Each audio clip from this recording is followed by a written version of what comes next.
We made it. Yeah, we did it. Oh, welcome back, everyone, to another episode. If you were on the other end of this call, you would have just watched us go through a journey. We've been trying to get online for a couple days now. It's been scheduled, but I'm so grateful for your time and your energy, and I'm super excited about my guest today. Can you introduce yourself?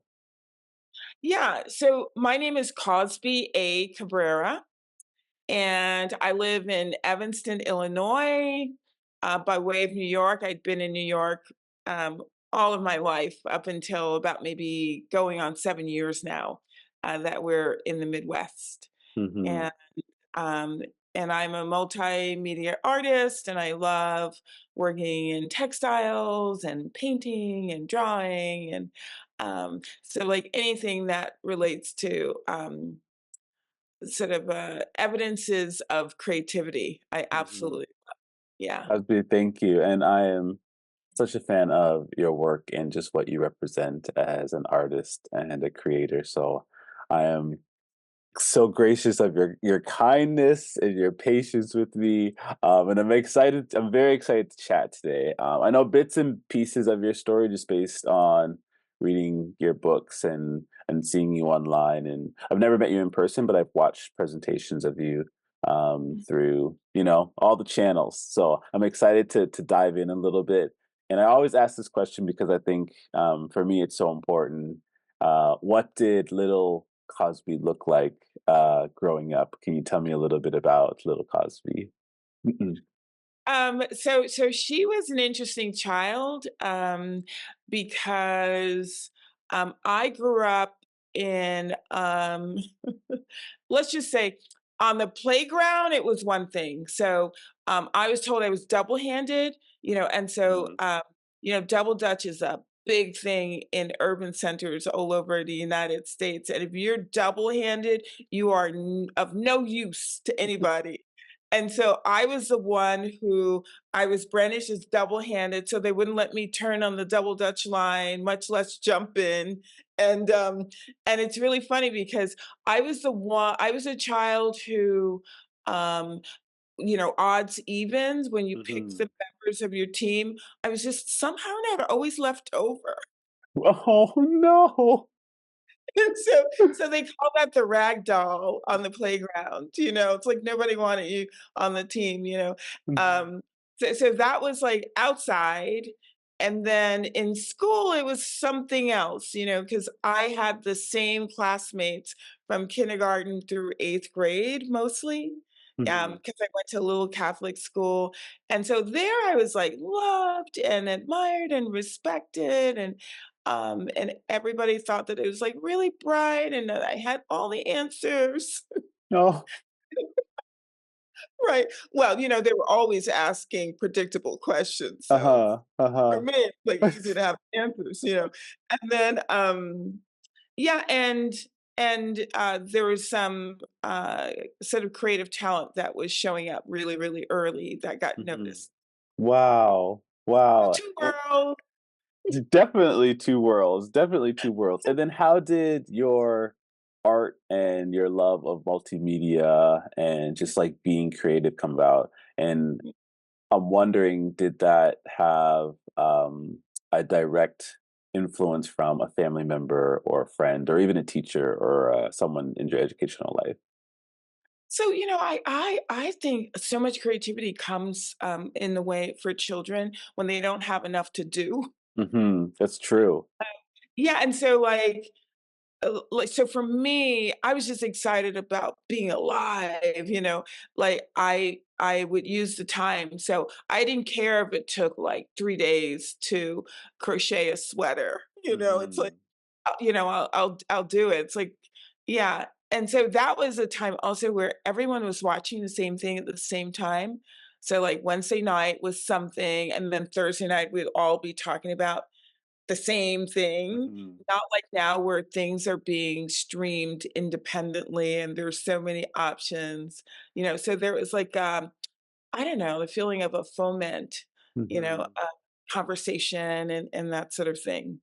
So yeah, I just absolutely loved tinkering and just like bringing creativity. So like my mom turned my sister and I on to being responsible for cooking at like age 8 I because love she that. had to work, I you love know. that.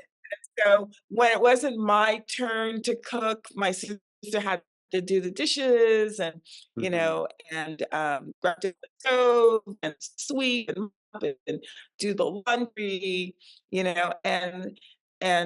when it was my when it was, her turn to cook, I had to do those things. And so Uh-huh. when I cooked, I just experimented and, because I loved people saying, this is so Of amazing. course. Of And so when course. my sister cooked, so she would, like, boil the potatoes and boil the roast and boil the vegetables, and, like, everyone's like and she would say, "Well, it's cooked," you know? And so, just love the idea of being at play, like, no matter Uh-huh. what it was. I love that, and it Yeah, sounds like you said your mom was a huge influence on that. And can you yeah, tell me more about the importance of just like the parental role in leaning in yeah, on yeah, one's creativity? Like as a teacher, I yeah, am often, you know, kids are yeah, kids go up and down in regards to believing they're creative, or yeah, they often say like, "I'm not a drawer or a writer." And I do think it's a parent and a teacher's job to instill in them like you are like it's okay that it looks different than somebody else's. yeah, But talk about the yeah, influence that yeah. your mom had on you in your creativity. Yeah. So in terms of, creativity, I notice when I go to a kindergarten class and they say, "Who likes to draw?" Like, all Mhm, the hands are up. "Who likes to mhm, paint?" All the hands are mhm, up. And then I think something happens in, like, 3rd grade where they've compartmentalized themselves as, like, mhm, "I'm good at it, I'm okay at it, and I'm no mhm. good at it." Agreed. And I think that's, sort of the danger, like, all of that kind of, dividing into the categories and the boxes, Mhm. because everybody starts off with enthusiasm because, like, I who do. doesn't put their fingers in the paint, and swirl Mhm, it around. It's like it's just tremendous fun, you know? mhm. So, yeah. So, my mother I don't know if it was my mother or it was my pre-K teacher that pointed out to my mother, it was like she took her, along the gallery, of all of the little pre-K portraits, Uh-huh. and then she says, "But this one, notice that it has eyes, and a nose and a Uh-huh. mouth and ears, she's paying attention to detail." And so then at that point, like my mom back then, women had like stockings, where there was a cardboard insert to hold it all in Mhm. place. And so she would give me that piece of cardboard. And I thought, oh my God, because there were 4 of us. Uh-huh. So I thought, Uh-huh. oh, that's like a big deal, I got it. Uh-huh. I love So that. yeah, I just continue to yeah, they're drawing, they encouraged me. And so it's not about fancy materials, like I see some parents going into Blick and all these other places and getting the fancy pens and the this and Mhm. that and spending like so much money. I think like the least you give kids within reason, Mhm. that they can almost like ply their materials as opposed to just stuffing them with materials. So that could look like scraps of things, unusual surfaces like corrugated cardboard. It looked Mhm. like so many things. And I think that you don't have to necessarily spoil a child with the latest and the greatest when it comes to Mhm. materials. Mhm. They get them to learn how to even identify materials out of what we might call the everyday. I agree, and that's where creativity happens Yeah, in the place of not necessarily struggle, but I think it's just like, that design process of like really trying to figure out what can I do with what I yeah, have. right? yeah, And slowly giving them materials that right, are a little exactly, bit different, or textiles that are a little bit different, or even colors that are a little bit different. It's yeah, fascinating what kids can do when you give them so little, right? I see it all right, the it's time in the so classroom. true. Yeah, Yeah, no, yeah. it's true, and then you get into the thing where they start mixing, you know, Uh-huh. as opposed to, like, just, delivering things straight out of the, the tube or whatever. Mhm, mhm. Start mixing and coming up with some amazing palettes and colors and the colors that we consider what I call fiercely indeterminable. Like, you Yeah, can't name, like, "Is that a pink or is that a yeah. what is that?" Yeah, Yeah, I think they don't do enough of that, and I try to do that a lot in my when I'm doing writing lessons as well, just like giving them the freedom to explore with words and create their own words. And it's okay, like if we can understand it and we have a sense of what you're trying to say, like it's okay that we are exploring the idea of our own spelling. Spelling yeah, isn't something that we have to necessarily have right for everybody. If you have a certain way that you talk and that's how you want to put it into your writing, I think that is so okay. And I don't know if we do enough of that in education, of allowing kids to be free, because like we know education as they get older, that sense of freedom, specifically in yeah, their writing, yeah, I believe it's taken away from them, yeah, because academic writing, I talked about this yesterday with someone. Academic writing is very interesting, and if you're only getting fed a specific type of academic writing, that's what you're going to yeah, think is good writing, and that is not the yeah, case at yeah, all. So yeah. I shout out to mom Yeah, because that's no, no, awesome. totally. Yeah, Yeah. and then, like, summers seemed so long back then. So back then, there was, like, a family typewriter, in the linen closet, and I would Mhm. go in after I finished, polishing off everything and, like, crank in a piece of paper, and then I would start to write my novel. It's supposed to be the Mhm. great American novel, and every day I would, like, literally type out the same title because I was sure about the title, but then I actually felt like I had gotten stuck because I felt like a lot of what I was reading did not necessarily match my experiences, Mm, and so then I was thinking that my experiences weren't necessarily worthy of sort of inserting or weaving into a story. totally. And Yeah, it's so interesting. I wanted to use the word sad, and I think it is a little sad, but like so many authors of color that I've talked to have had yeah, similar experiences. And they've been from all walks of life, all different types of places, communities, countries, etc. But they have not, growing up, they had a really hard time finding books, mhm, finding literature yeah. that resembled who they were. And I think that kind of goes into like my next question for you was, what does like creating black like, art mean to you personally, and how do you feel like it contributes to the broader conversation around representation and identity? Yeah, so I think representation is key, because it's a grounding factor, you Hmm. know, um, that a child can get a sense of sort of the outer, because the outer does influence our interior life, Hmm. and so when you've been erased completely, then something's missing. Like no matter what it is that you're taking in, there's something actually, the container, which is you, um, is not receiving it with the same sort of rootedness and deepness that you could receive it if you feel like you're okay within yourself.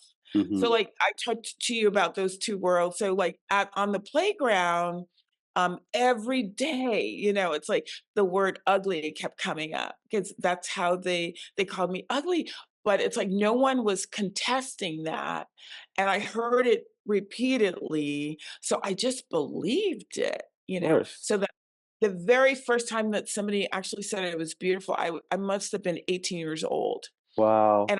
and I remember looking at them sideways because I knew they were up to something, Hmm. Mhm. because it's just like the absence of this idea of beauty, and so that's why I think representation is key because it's almost like we know deep within ourselves who we are, Mhm. um, and it's really difficult when it's not reflected or mirrored in some way. Mhm. 'Cause we all come from something very, very I call it divine, so Mhm. there's recognition that something's amazing, within us. It's like Mhm. we know that, but it's really hard when all of the messages that you're getting, either defy that or speak to the contrary, Mhm.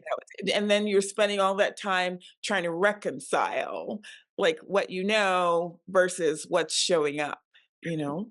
Yes, and that is, I mean, it's so, like, I think a lot about the kids that I have in my classroom because Yeah, you're talking about yourself at a very young age, and just the power of words in itself yeah, are yeah, so important. yeah, Um, Kids can be mean. It's yeah, They can be very mean, and I think sometimes I always say, like, sometimes their meanness can come from lots of different places. I like to believe in my heart that they're very curious kids, and yeah, it comes from curiosity, but yeah, they know when they're being mean. yeah, I have no doubt in my mind that when they say specific things that, like, cut someone, yeah, and those yeah, cuts last for so long, I think that they, need to practice some of the words that they're using, because I we talk about the power of words in the classroom all the time and just how yeah, deeply those words stay with you. You mentioned, like, those words you didn't hear the words like "you're beautiful" until you're 18. Like, that is a mhm. long time, a really long time, right? It is a So long time. Yeah. So there's a part of you that gives up on that because, "Okay, alright, that's not me, but I am all these other things, of let's course. kind of, like, develop and, Uh-huh. and flourish in the Yeah, because having I was smart, it's like, Mhm. and all these other things. So, yeah, it's just really funny, like, what shows up sort of in the environment, and then what gets taken in, you Mhm. know? Mhm. Yeah, it's just a really yeah, It's a lot. yeah, it's really And as a funny that kid, you're also yeah, just dealing with yeah, so much as well. So as a elementary yeah, kid, a middle school kid, a high school kid, there's so many moments of you just wanting to fit in and be accepted, right? You just want to be accepted yeah, some sort of way for who you yeah, are, and people are looking at you, and because yeah, you're a little bit different than somebody else, it obviously causes them to act in a certain way. Um, Cosby, is there certain individuals that have inspired or influenced your, like, artistic practice, in regards to how you use different types of mediums, and how you put them together on a page? I know you spoke specifically about your mom, but are there other people that are already? I mean, are there? Obviously the influence is there, but I'm wondering who those people are, when it comes to your art. yeah, it's really funny. Yeah, so when it comes to my art, I don't necessarily think of believe it or not, like a person. Like I started working in textiles and then people, ask me, have you ever heard of so and so? Mhm. And I hadn't, you know. Mhm. Um I remember when I was showing my dolls and quilts, people would come up to me, this reminds me so much of Faith Ringgold. Mhm. But I wasn't familiar. With her work at the time. Mhm. So I can't say, that there's, like, people that I can point to. Mhm. There are people that I feel resonate in some way, like, I absolutely, love the paintings of Diego Rivera, because, Mhm. he showed his people, sort of attached to the land, and he didn't try to slenderize them, they were solid and sturdy and, like a Butero as well. Um, Mhm. so I respected that, that Mhm. you could look out into the world, with your own lens and project, you know, Mhm. so yeah, so I wouldn't say necessarily influence, but I think, we are in conversations even when it's unwitting. Mhm. And then I think that seeing the work of people with a particular point of view almost frees something up in us to give us a sense of permission you know, to Yeah. express. Yeah, and Yeah, in lots of different ways as well. yeah, So what is your, like, creative process like when you are trying to if you're given a manuscript or you have a manuscript of your own, yeah, where do yeah, you begin? And I'm thinking, yeah. like, for someone like you who is, Mhm. like, a master at mixed media you are, I said it. You are. Where do It's you so funny begin? because master's a funny kind of, thing because there's so many it's a spectrum, like, there's so many Mm, layers, you of know? course. And there's always some more fruit to reach for, and Uh-huh. so you have a whole basket of fruit, and then there's a recognition that you just grab the low-lying ones, Uh-huh. Uh-huh. and then you Uh-huh. gotta get up on the ladder and sort of, like, reach a little more, and so I think that process is never over, um, like, no matter where we find ourselves, and Mhm. I always say to beginning artists, it's like, you're on the same path, you know, so don't even think about it, that something is i-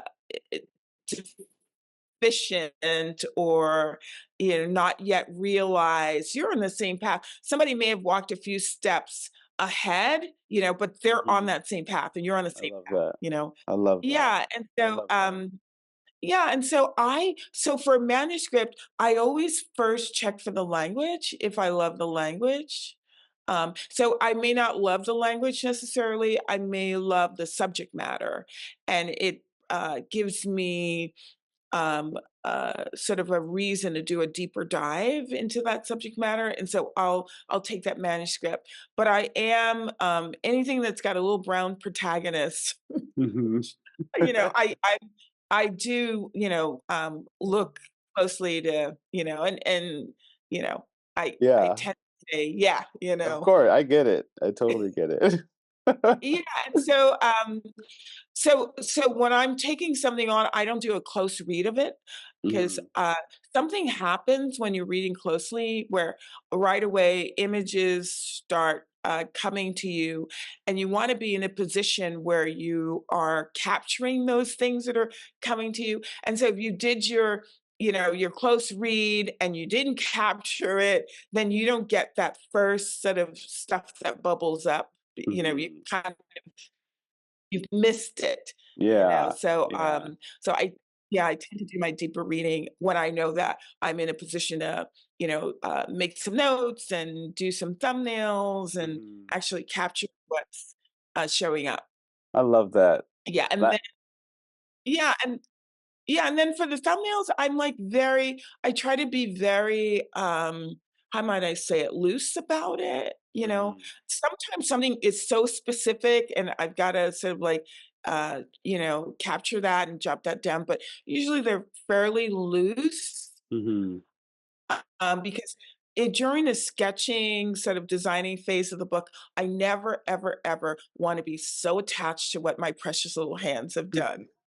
That I'm not willing to scrap it, to move it, to change it, to, Uh-huh. as we say, slay darlings, Uh-huh. Yeah. I think it's, Yeah. like, really important to be willing to I do love that. that. I remember yeah, Terry Jones, she'd come to my shop when I had a shop, with her manuscript, and she would, like, literally highlight entire Mhm. paragraphs and then just, like, delete. I was like, "Whoa, wait." Because it's like, as we're creating, we're always looking for the best ways, to tell the Mhm. story visually, and so we don't wanna get so fixated, you know, Mhm. because we've invested a little bit of ourselves to Yeah. say, "This is it." Yeah. I think we're constantly revising Yeah, all the time, and I think yeah, that's in our art, it's in our writing, it's in our yeah, lives, and yeah, I don't know the exact quote, but, mhm, an author, Yasser Lyman always talks about the art of a vision, and I think yeah, that is so true, like, we are yes, we use the word often for writing or the work that we do, but we are revising ourselves yeah, constantly, oh, and we don't have to delete. We don't have to right, delete. right. Yeah, yeah, I Right, mean, we could you have the original, right? yeah, exactly. Just make another copy, you can cross it out, you can do whatever you need, but you don't need to delete. Kazi, what are, some things you're currently working on, and Yeah. where can people find you online? Yeah, so online, you can catch me on Instagram, and it's just Cozbi, C-O-Z, like zebra, B like boy, I, like ice cream. And on Facebook, if anyone's still on Facebook, it's Cosby Books. Oh, And I'm awesome. hardly ever on X since it became X. Mhm. And yeah, and it's the same website, Cosbi.com. Awesome. Uh, Yeah, and so right now, I am toggling between, um, revisions, we talk about revisions, on a handful of books. So I turned in some sketches for a Coretta book that's coming up, and a first library book that's written by Brittany Thurman, J. Thurman, and, some sketches on the Layla Ali book, which will be coming up. Wow. I mean, Yeah. I'm always excited for whatever you do, so, Oh, I'll wait you. patiently because I know it takes time. And then, so I have a book that's coming out at the end of this year called, it's written by Leslie Honore. It's her debut picture book Mhm. called Brown Girl, Brown Girl. Yeah, and that should be coming out in December. Wow, and that schedule, that is busy. That is Oh, very busy. That's yeah, a no, lot of 'cause you know what goes into a book, right? that's a It's got lot. quite That's a so I bit can of only imagine. Yeah, I can yeah, only imagine the hours of, yeah, just figuring out colors and lines and yeah, no, textures and totally. all the stuff. So you are Yeah, appreciated. Thank you so much. This was lovely. This is a great way. It's my morning, so it's a great way to start my morning. it's your morning. Yeah, so this was lovely for me.